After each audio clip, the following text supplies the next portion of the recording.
Hello and welcome to a short news segment loosely titled On the Couch, whereby we have a look back at Couch's runners from the previous week, see how we got on. So the previous week, Couch, was of course Festival Day at Ascot, Champions Day even, and you had 5 tips. How did you get on? Let's start with the first one. You feel like the old Harvest Festival. my kids they always collect things for your Harvest Festival. Remember, little kids used to take in for the old dears a tin of tomato soup, didn't you, and all that.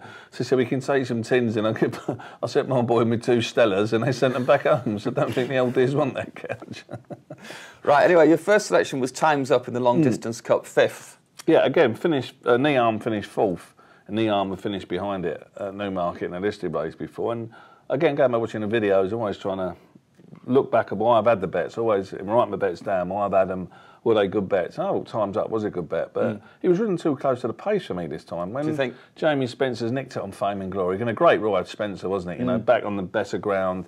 And I mean, Aiden said, I've got to be honest, I'd done my absolutes, I laid Fame and Glory.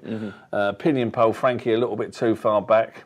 He nicked it, didn't he, Jamie? Yeah, no, it was a good ride. But Times Up, no complaints then apart from the ride. I've got complaints. I think he's finished. Nearm finished in front of him. Last time he finished behind, he beat him by 2.5 lengths. Nearm, he didn't last time. He was like, way behind him. And I just thought Eddie Hearn, this horse is best held up for a real late run. I think he went a bit too soon on him. I've upgraded him on that run. I think he's definitely better held up right to the last minute.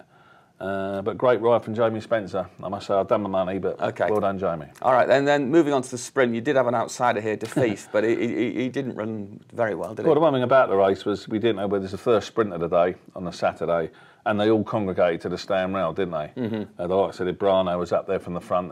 Again, one horse who was unlucky, if you watch the video, was Moonlight Cloud, the French horse. He never got no run at all.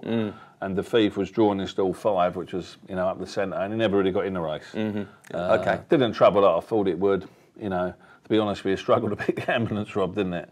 I nearly done money. Your Society Rock just finished in front of me in 12th, didn't we? We didn't do too well there, mate, did we? Fillies and Mares, Ferdoos, who you have news on this. Yeah, bled from the nose. Nothing in his profile. She'd never done it before. Just one of those you put your hands up, tailed off, wasn't it? Horses she had finished in front of her, haddock, 3 of them finished in front of her. She was, she never bled before. Done back horses who bleed. Never done it before. First time she did it. Nothing you can do about that. Just take one on the chin. It's like back in the folder at the first, isn't it? Yeah. Okay. Well, I don't want to come on here tonight and make excuses and everything. I'm actually looking into why they've run poorly. Yeah, I will hold my hands up. As I said, I lost money on the day. Let's be honest. First and foremost, I'd done my money. I was behind the 8 ball after Fame and Glory because I thought that had totally got that one wrong. But that, Ferdoos, nothing you can do about that. Now, so a bit of a nightmare so far, but then Saved by Excelebration, who you recommended backing at 2-1 without Frankel. Yeah, I mean, I'm recommending him. I backed him at 6-1 in 13 each way. Caught the odds each way, Rob. Yeah, I mean, it looked a 3-runner race all along, didn't it, between Frankel Excelebration and Immortal Verse. I think the ground again was against Immortal Verse. I mean, she's much better on softer ground. And again, the way the race was run, Bullet Train went off in front. No one bothered with it, did they? Just went too far. Frankel again pulled his way to the front. And again, well, I've been to Longchamp over the weekend. The way the French races are run, totally different to the English races. I mean, Moonlight Cloud, again, no run in that. She probably would have got a run in France. And it's again, I think it's, the French horses, the paces of the race was sort of against Immortal Verse. But Celebration's a very, very good animal. Anyway, you said back him to win without Frankel, and he did because he finished second.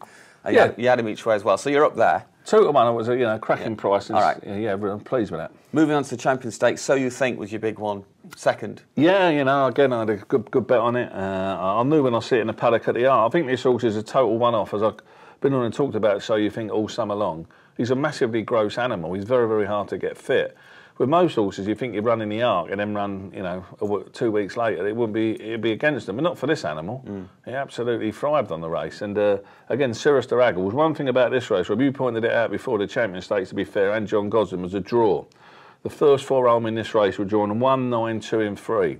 So next time you think of having a bet in a 10 furlong race at Ascot, regardless whether it's a handicap, Group 1, whatever, do make sure, the draw is vital in this race. Okay, so there we have it then. So one word to sum up? One word? Yeah. Disappointing for me. Okay. It's Excelebration, So You Think at the bar, but Bit disappointing. Ferdoos, nothing I could do about it. One also will say I'm going to follow for next year, definitely Green Destiny. I put him up at 25 to 1 and run a big race in the Champions. He did do. He finished 6th, finishing, but I don't think the track suited him, Rob. I think he's another twice over. I think he loves tracks like Newbury, Doncaster, and even at Newmarket where I know this year, where it takes a while to find his stride. I think he'll be a very interesting animal for next year. Under the brilliant William Haggis. Okay, there you have it then, the first edition of On the Couch, slightly longer than anticipated, but we'll try and shorten it in future.